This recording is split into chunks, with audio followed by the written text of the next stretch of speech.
Hello, guys. It's Linda. I'm the old bird. Okay, I have a dilemma, and I thought I'm not the only one that needs answers to this. You see this? It says container mix. Okay.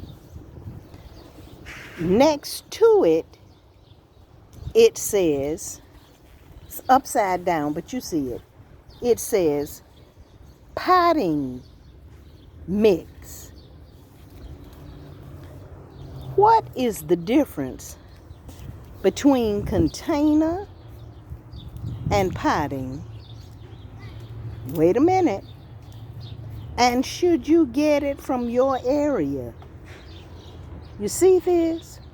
That says Carolina Gold Organics Premium Potting Mix.